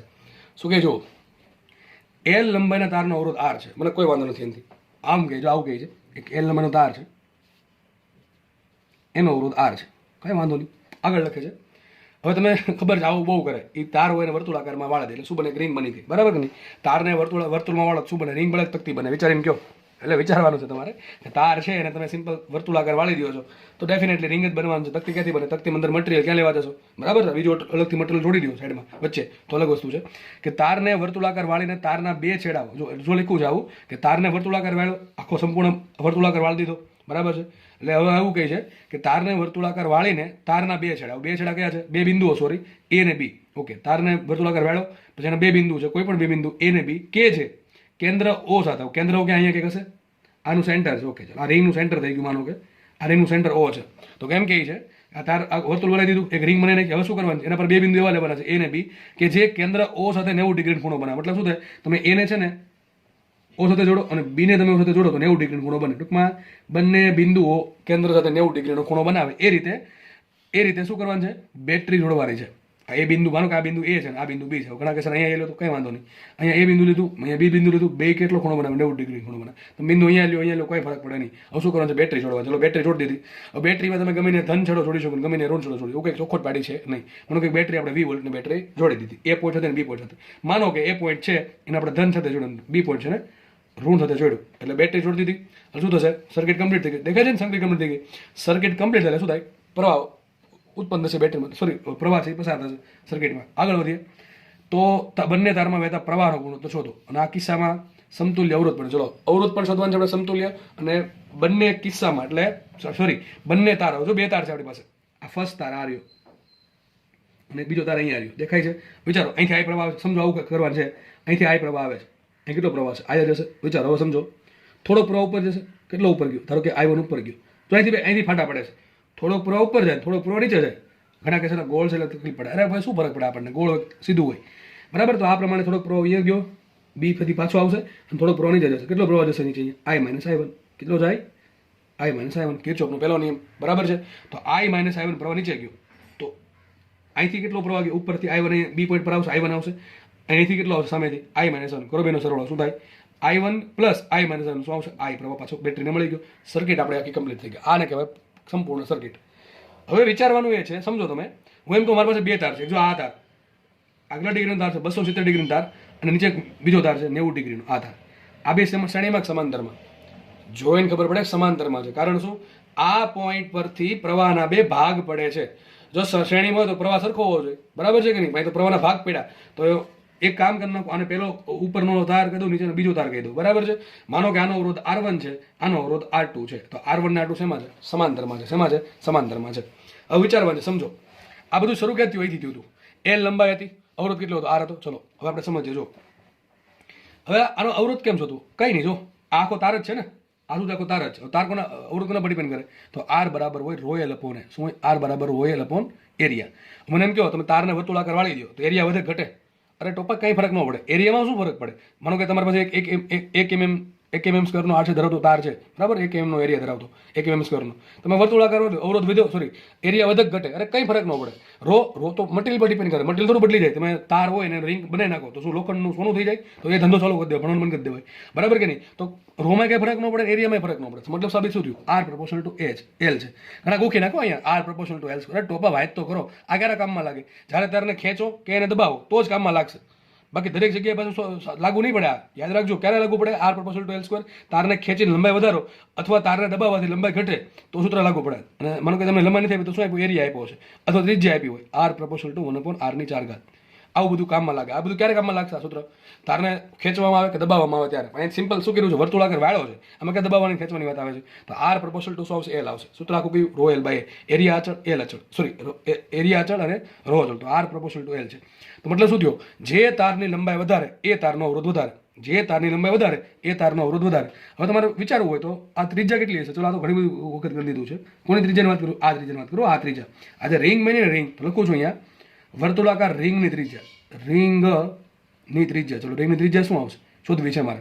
તો કંઈ નહીં, પેલા આ લંબાઈ કેટલી છે? એલ લંબાઈ છે. આખી લંબાઈ કેટલી હોય? 2πr. એલ બરાબર 2πr. તો R બરાબર શું? L/2π. આ જરૂર પડે તો વાપરશું, બાકી કંઈ મને નથી લાગતું જરૂર પડે એમ. સમજો હવે, સમજો ભાઈ. જો હવે સમજો. હવે અહીંયા મને ખબર પડી R પ્રપોર્શનલ ટુ એલ છે. તો એક અવરોધ આ થઈ ગયો અને એક અવરોધ આ થઈ ગયો. આ હકીકત છે શું? તાર જ છે ને, એનો એક તાર, ખાલી વર્તુળાકાર વાળા, બીજો કંઈ ફરક છે નહીં. તો મને એમ કહો આ લંબાઈ ને આ લંબાઈમાં કેટલો ફરક હશે? મને દેખાય જ છે સામું. આ લંબાઈ અને આ લંબાઈમાં કેટલો ફરક? અરે ટોપા સિમ્પલ વાત છે કે આ લંબાઈ 3 હોય ને તો આ 1 હોય કે નહીં? સમજો સમજો સમજો. આ લંબાઈ 3 હોય, 3 ભાગ અહીંયા આવે તો 1 ભાગ થાય. આનો 1 ભાગ ના 3 ભાગ દેખાય કે ના? 1 ભાગ, આ બીજો ભાગ ને ત્રીજો ભાગ. અરે ખબર ન પડે તો આ ખૂણો કેટલો? 90 ડિગ્રીનો. આ ખૂણો કેટલો? 270 ડિગ્રીનો. તો જેટલો ખૂણો મોટો એટલી લંબાઈ વધારે હોય. તો કેટલી લંબાઈ છે અહીંયા? ભાઈ અહીં લંબાઈ કેટલી હતી? એલ હતી. એલમાંથી કેટલી લંબાઈ આવે? 3 ભાગની અહીંયા આવે કે ન આવે? તો ચલો R1 અવરોધ છે, R1 અવરોધ, એને લંબાઈ કેટલી મળશે? L/3 મળશે. હું તમને એકદમ શોર્ટકટમાં દાખલો ગણાવું છું. અને આ જે લંબાઈ કેટલી છે? ચોથો ભાગ છે ને, R2 કેટલા હશે? L/4. સોરી નહીં, 3L/4 આવશે ને. સોરી 3L/4 બરાબર કે નહીં? કુલ 4 ભાગ પડ્યા અને 3 ભાગ અહીંયા છે ને 1 ભાગ અહીંયા છે. 3 ભાગની લંબાઈ અહીંયા છે, 1 ભાગની લંબાઈ અહીંયા છે. લખી દો ફરીથી. તો R1 ના ભાગમાં કેટલી લંબાઈ આવશે? 3L/4 અને R2 ના ભાગમાં કેટલી લંબાઈ આવશે? L/4. પણ અહીં શું લખું છે? R પ્રપોર્શનલ ટુ એલ છે. જો L લંબાઈ હોય તો અવરોધ કેટલો? R છે. તો 3L/4 લંબાઈ તો અવરોધ કેટલો હશે? 3R/4. પતી ગઈ વાત. અને ચોથા ભાગની લંબાઈ કેટલો અવરોધ હશે? R/4. ક્યાં અઘરું થયું? અરે ભાઈ સિમ્પલ વાત છે. તમે વર્તુળાકારમાં વાળો છો તો ખાલી જે અલગ અલગ બિંદુઓ જોડ્યા છે એ બિંદુ અલગ અલગ લંબાઈ આવે. હવે R પ્રપોર્શનલ ટુ એલ થશે, કારણ કે એલ માટે સોરી રો અચળ છે, એરિયા અચળ છે. તો R પ્રપોર્શનલ ટુ એલ. જેટલી મોટી લંબાઈ ભાગમાં આવે એટલો મોટો અવરોધ ભાગમાં આવશે. જેટલી મોટી લંબાઈ ભાગમાં આવશે એટલો મોટો અવરોધ ભાગમાં આવશે. પહેલો ભાગ છે એને એલ લંબાઈમાંથી કેટલી લંબાઈ મળે? જો 4 ભાગમાંથી 3 ભાગની લંબાઈ. 4 ભાગ પાડો એટલે 3 ભાગની લંબાઈ કોને મળે? પહેલા ભાગને. અને બીજા ભાગની લંબાઈ કેટલી મળે? ચોથા ભાગની લંબાઈ મળે. તો સિમ્પલ. R1 કેટલો હતો? એલ લંબાઈ હોય તો અવરોધ કેટલો હતો? R હતો. તો R1 કેટલો હતો? 3R/4. R2 કેટલો આવશે? R/4. તો સર્કિટ જો આવી થઈ ગઈ. સર્કિટ આવી થઈ ગઈ કે આ અવરોધ કેટલો છે? 3R/4 છે. આ અવરોધ કેટલો છે? R/4 છે. કેટલો છે અવરોધ? R/4 છે. સમજ ન પડે તો કામ કરું, અલગ પેજમાં તમને દોરીને દર્શક બતાવી દઉં. 1 મિનિટ. બતાવી દઉં અહીંયા. આને તમે આમ દોરો ને તો ચાલશે. જો આ રીતે કે માનો કે સિમ્પલ સમજવા માટે ખાલી એક અવરોધ અહીંયા છે, એક અવરોધ અહીંયા છે ને એક બેટરી અહીંયા છે, બસ ચાલશે, કોઈ ફરક ન પડે આનાથી. આ કેટલો અવરોધ મળ્યો? 3R/4. આ કેટલો અવરોધ મળ્યો? R/4. આ વોલ્ટેજ કેટલા છે? V છે, બરાબર ને? ધારો કે I પ્રવાહ ઉત્પન્ન થયો, અહીંયા કેટલો જાય છે કે I - I1 જાય છે, અહીંયા કેટલો જાય છે? I1 જાય છે. એનું કંઈ જરૂર નથી આમ તો હવે, બરાબર છે? તો પહેલો ક્વેશ્ચન શું છે? સમતુલ્ય અવરોધ. હવે મળશે કે નહીં મળે સમતુલ્ય અવરોધ? R ઇક્વિવેલન્ટ બરાબર શું આવે? તમને ખબર છે સૂત્ર શું આવે? સમાંતર જોડાણનું 1/R ઇક્વિવેલન્ટ બરાબર 1/R1 પ્લસ 1/R2. હવે જ્યારે બે અવરોધ હોય ને સમાંતરમાં તો આવું કરી નાખવાનું. આને અહીંયા ગુણો, આને અહીંયા ગુણો, શું થઈ જશે? અહીંયા R2 પ્લસ R1 છેદમાં બેનો લસા R1 R2, બરાબર કે નહીં? આ બરાબર શું મળે? 1/R equivalent. તો R ઇક્વિવેલન્ટ બરાબર શું આવશે? R1 R2 છેદમાં R1 પ્લસ R2. આ તમે વાપરી શકો સમાંતર જોડાણમાં, તમે આ સૂત્ર વાપરી શકો. પણ ક્યારે બે અવરોધ હોય તો, ત્રણ હોય પાછું લાગુ ન પડે, તો આપણે આ વાપરવાનું, બરાબર? આપણે બે અવરોધ છે સૂત્ર આ વાપરીએ સીધું. R ઇક્વિવેલન્ટ બરાબર શું આવશે? R1 R2 છેદમાં R1 પ્લસ R2. થઈ ગયું, બરાબર? તો મૂકો કિંમત. ચલો, R ઇક્વિવેલન્ટ બરાબર R1 કેટલા આવ્યા? 3R/4. R2 કેટલા આવ્યા? R/4 છેદમાં બેનો સરવાળો 3R/4 પ્લસ R/4. આ તો R જ થાય કે ન થાય? કેટલા થાય? R થાય. તો શું ઉપર શું આવશે? 3R²/16 ભાગ્યા R. તો શું આન્સર આવશે? માટે R ઇક્વિવેલન્ટ બરાબર શું આવશે? આ R ઉડી ગયા, શું આવે? 3R/16. આ તમારો જવાબ 3R/16. આ આપણને R ઇક્વિવેલન્ટ મળી ગયો. શું મળી ગયું? R ઇક્વિવેલન્ટ, બરાબર છે? હવે આગળ ક્વેશ્ચન બીજો છે કે બંને તારમાં વહેતા પ્રવાહનો ગુણોત્તર આરામથી મળે. જો અહીંથી પ્રવાહ આવ્યો, વિચારો આ બે અવરોધ શેમાં છે? શ્રેણીમાં, સમાંતરમાં. શ્રેણીમાં છે. બંને માટે શું સરખું? વોલ્ટેજ સરખું. જેટલું વોલ્ટેજ આનું હશે એટલું જ વોલ્ટેજ આનું. ટૂંકમાં ત્રણેયનું વોલ્ટેજ કેવું હોય? સરખું હોય. આ બ્રાન્ચનું વોલ્ટેજ કેવું હશે? સરખું હશે. વોલ્ટેજ સરખું હોય, સૂત્ર શું આવે? V બરાબર આર. જો આપણે શોર્ટકટમાં ગણવાનું છે બધું, V બરાબર આર. બધા માટે વોલ્ટેજ કેવું? સરખું છે. તો I પ્રપોઝલ ટુ શું? હમણાં કીધું એ પ્રમાણે I પ્રપોઝલ ટુ 1/R. ટૂંકમાં સાબિત શું થયું?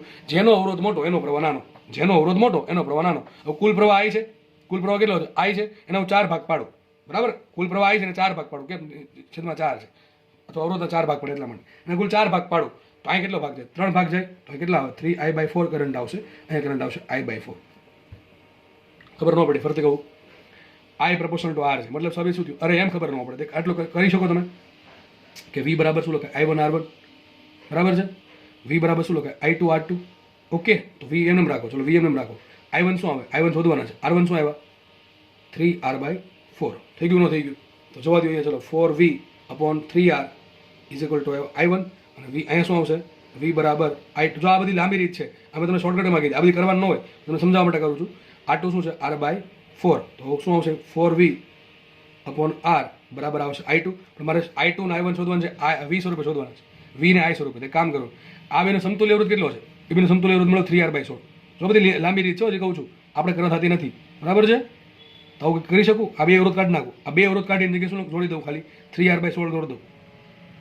V વોલ્ટની બેટરી છે, I રહેશે. તો સૂત્ર શું આવશે? V બરાબર આયા. V બરાબર આયા. તો V એમને રાખો. I કેટલા આવશે? I શોધે એમને રાખો. અને R કેટલા આવશે?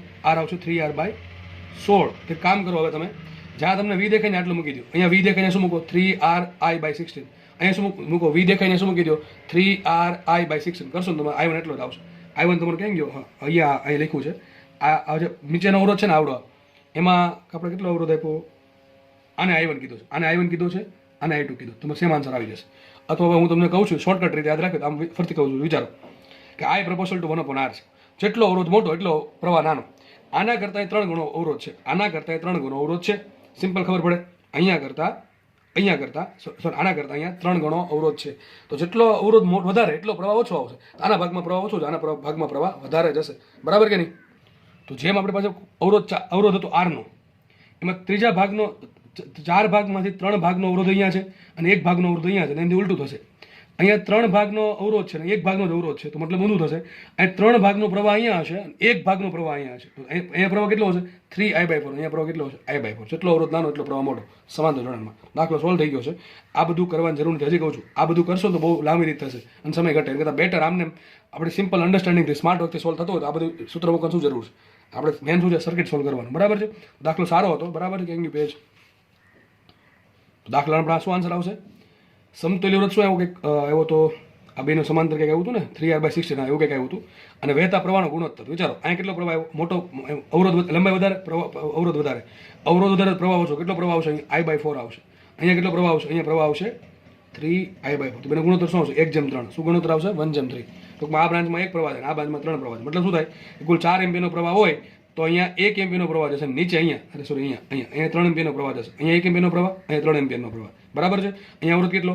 કુલ 4 અવરોધ હોય અને 4 ભાગ પડે એટલે r/4 થયું. એમાંથી 3 ભાગ અહીંયા હશે અને r/4 અહીંયા હશે. ટૂંકમાં બેનું વોલ્ટેજ સરખું રહેવું જોઈએ. તમે ગણતરી કરજો, આનો અવરોધ ગુણ્યાનો પ્રવાહ કરજો અને આનો અવરોધ ગુણ્યાનો પ્રવાહ કરજો, બે સરખા આવશે તો જ દાખલો સાચો, બાકી ખોટો. દાખલો હવે તમને વિચારો, એક દાખલો તમે એક કામ કરજો, તમે છે ને દાખલો કરીને છે ને 60ની 120 ડિગ્રી લેજો. ચલો 120 ડિગ્રી ખૂણો કરી નાખજો. દાખલો હોમવર્કમાં શું કરવાનું છે? સમતુલ્ય અવરોધ અને વહેતા પ્રવાહ ગુણોત્તર. બસ દાખલો હોમવર્કમાં ગણજો, આવડી જ જશે બધાય. નેક્સ્ટ દાખલો ચલો શું કહે છે જોઈએ. કદ અચળ રહે તેમ તારની લંબાઈ ચોથા ભાગની કરવામાં આવે તો નવો અવરોધ આ ઘણા થાકી ગયું હોય. શું કહે છે? જો કદ અચળ રહે તારની લંબાઈ વધારી છે, આગળમાં શું કર્યું? તારને વાળ્યો હતો, આમાં તો લંબાઈ 4 ચોથા ભાગની કરી નાખી. લંબાઈ ક્યારે ચોથા ભાગની થાય? તારને દબાવ્યો હશે તો, બરાબર છે. તો આ એલ શું થઈ ગયું? પહેલાં લંબાઈ એલ હતી, ત્યારે ધારો કે અવરોધ આર છે. હવે લંબાઈ કેટલી થઈ ગઈ? ધારો કે લંબાઈ થઈ ગઈ ચોથા ભાગની, તો લંબાઈ થઈ ગઈ L/4, ત્યારે અવરોધ કેટલો? ધારો કે r કેટલા આવે? શું કરવું પડે વિચારવામાં? હવે તમે બેઝિકથી શીખવાડો તો આમ આવે, r બરાબર શું હોય? ρL/એરિયા. હવે આપણને લંબાઈ વધારે છે, લંબાઈમાં ઘટાડો કર્યો તો એરિયા વધ્યો હશે. એરિયા કેટલો વધ્યો આપણને નથી ખબર, પણ આપણે આવું કરી શકીએ, કદ અચળ છે શું કરી શકે? અને એરિયા વડે ગુણી એરિયા વડે ભાંગીએ તો શું આવશે? નીચે ઊંધું કરી નાખ્યું, L વડે ગુણીને L વડે ભાંગીએ, બરાબર છે. તો ઉપર શું આવશે? ρL²/v. પણ v કેવા અચળ? સાબિત શું થયું? r∝L². હું તમને એમ કહું છું કે જ્યારે સૂત્ર કેવા વાપરવું? r∝L². જ્યારે લંબાઈમાં વધઘટ થતી હોય ને ત્યારે કઈ રીતે? તારને ખેંચવાથી, તારને દબાવવાથી. યાદ રાખજો, આવું થવું જોઈએ. તારે કાં તો ખેંચવો જોઈએ, કાં તો તારને દબાવો, તો જ આ સૂત્ર વાપરી શકો. કાં તો આ વાપરવાનું, કાં તો કયું વાપરવાનું? r∝1/s². બાકી આ જ વાપરવાનું. કયું? હા, r બરાબર ρL/e. બરાબર. તો આપણે અત્યારે આવા પડ્યું. હવે સીધી વાત છે, વિચારો. તારની લંબાઈ કેટલી કરી? ચોથા ભાગની કરી, અવરોધ કર્યો 16મા ભાગનો, તો r' બરાબર શું આવશે? r/16. અહીં શું કરવાનું? એલ ની જગ્યાએ શું મૂકી દેવાનું? 1/4. 1/4 નો વર્ગ થાય 1/6. તમારો જવાબ આવી ગયો. તો તારને જો તમે તારની લંબાઈ છે એ 4 ચોથા ભાગની કરી નાખશો તો એનો અવરોધ થઈ જશે r/16. બરાબર છે. આ જવાબ આવી ગયો તમારો. લંબાઈ ઘટી તો અવરોધ ઘટો, બરાબર છે. એટલો હવે નવો ક્વેશ્ચન સોલ્વ કરીએ. શું કહે છે? અવરોધકતા કેટલી ફેરફાર થાય? તારની લંબાઈ છે તમે વધારો ઘટાડો, સમજો. આ ક્વેશ્ચન બહુ મસ્ત છે અને એકદમ ઇઝી ક્વેશ્ચન છે, પણ ઘણા ભૂલ કરશે. અવરોધ ચલો 16મા ભાગનો થઈ ગયો, લંબાઈ ચોથા ભાગની, અવરોધ 16મા ભાગનો થઈ ગયો. હવે ક્વેશ્ચન એમ છે, અવરોધકતાનું શું થાય? વિચારો, સિમ્પલ. અવરોધકતાનું શું થશે? તો આપણે સિમ્પલ નોલેજ વાપરીએ કે અવરોધકતા કોના પર ડિપેન્ડ કરે? આમ તો 2-3 વસ્તુ પર ડિપેન્ડ કરે. દ્રવ્યની જાત પર ડિપેન્ડ કરે, તાપમાન પર ડિપેન્ડ કરે અને દબાણ પર ડિપેન્ડ કરે, બરાબર છે.